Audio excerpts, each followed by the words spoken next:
Assassin's Creed Mirage's gameplay is beginning to look a bit more like an old-fashioned Assassin's Creed game, thanks to a ton of new gameplay details we've gotten over just the past couple of days. Just a couple of days ago, Ubisoft released trailers for 5 new Assassin's Creed games, including Assassin's Creed Mirage, codenamed Red set in Japan, Hexe during the Witch Hunt, and even a mobile Assassin's Creed game set in China, all during Ubisoft Forward 2022. We're not going to be talking much about those other ones though, as there's not a whole lot of information on them yet, and they're still a couple of years out, but Assassin's Creed Mirage, on the other hand, will be released just around the corner in 2023. None of the Assassin's Creed game trailers were exactly surprising, most of it was already leaked weeks ago. I mean, besides the Chinese mobile game. I didn't hear anything about that one at least. Pretty coincidental stuff considering China is such a massive mobile gaming market. But as for Assassin's Creed Mirage, which we heard about a while back, and I believe back when it first leaked, it was originally called codenamed Rift, and will actually be playing as a returning character from Valhalla, Basim, which I'm sure you know by now. Mirage takes place about 20 years prior, where Basim is taken off the streets and under the wing of Roshan to become an assassin in Baghdad. Of course, Mirage actually originated as a Valhalla spin-off, but ended up getting to the point where Ubisoft decided to turn it into a full game, so asset-wise you might not see anything crazy revolutionary. Unlike Valhalla though, Mirage will be much more focused on a historically accurate gameplay and story, and not the mythological fiction we've seen before.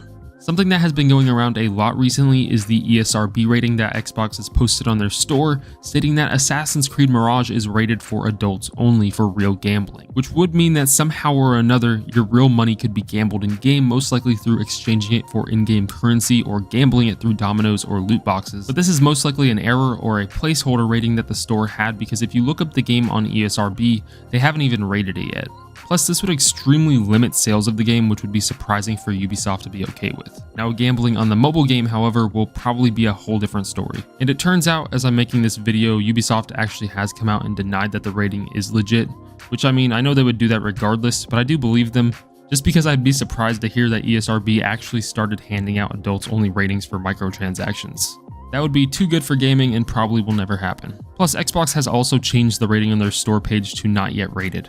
Assassin's Creed Mirage's gameplay is said to play much more like older games and not like the big RPG games such as Odyssey and Valhalla, taking us back to how Assassin's Creed used to play and will more closely resemble Assassin's Creed Rogue or Revelations. The size of the map though has been compared to the size of Paris in Assassin's Creed Unity. So we're definitely going back to a much smaller scale here for sure, and that probably explains how the game is going to cost $50 on release and be available for Uplay Plus holders. And the deluxe edition will be available on their day one, by the way. So Assassin's Creed Mirage is much more affordable than recent games in general.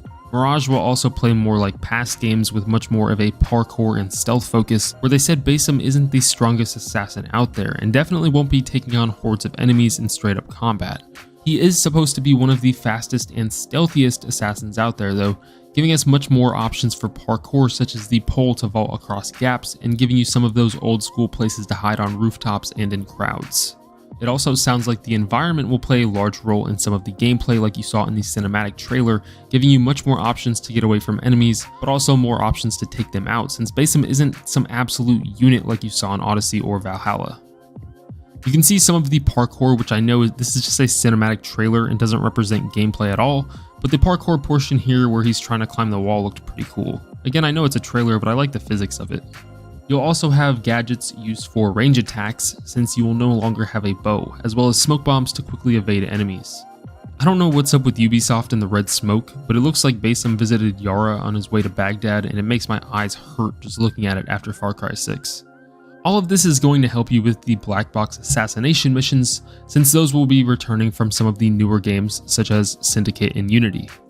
There will no longer be a never-ending branching skill tree like you saw in the last couple of Assassin's Creed games, but we do have some abilities such as the one you can see during the cinematic trailer they released with the chain of assassinations Basim is able to perform using his focus, which is an actual ability in the game. And these assassinations are actually a one-hit kill like in old Assassin's Creed games, not any of that assassination sponge crap from the latest games where you stab a dude in the neck and he just goes down to half health. When I first saw that in the trailer, I thought it was like the normal old gameplay where you just assassinate each enemy in a row, but it turns out that's an actual ability, and this will likely help out a lot seeing as how much of a guerrilla type approach that the art director has seemed to emphasize a lot in his interview with GameSpot. And a lot of this comes from GameSpot, by the way. I'll link the article down in the description. Assassin's Creed Mirage takes place about a century before the Creed is created. As you can see in the trailer, you can see the Alamute being under construction. So back during this time, you're still going to be called the Hidden Ones rather than an assassin. By the way, if you didn't know, this building is named after the book that Assassin's Creed 1 was based on called the Alamute. Although Basim pretty closely resembles Ezio and you'd think clearly has some type of genetic relationship to Ezio just based off of his looks and would have a really good chance of being even closer to Altair, supposedly has no relationship to either based on what the writer of the game has said, stating that Basim's only relationship to anybody from previous games is that him and Altair are both from the Middle East. Other than that, we don't know much about Basim prior to Valhalla, other than that he frequented the Middle East. So the Ezio references in the trailer, like this very similar assassination and the music being played, are most likely just there to help pull at your heartstrings. All in all, nothing seems very revolutionary with Assassin's Creed Mirage, and more like they made a more focused Assassin's Creed game that a lot of players have wanted, going back to their roots. A lot of it sounds very similar to those older titles such as Revelations and Rogue, just newer and better looking, and it kind of makes sense since Rogue was a spin-off and Mirage is also a spin-off, originating as a Valhalla DLC. But I'd love to hear what you guys think of all this gameplay info down in the comments, and don't forget to subscribe for more Assassin's Creed Mirage videos. See ya.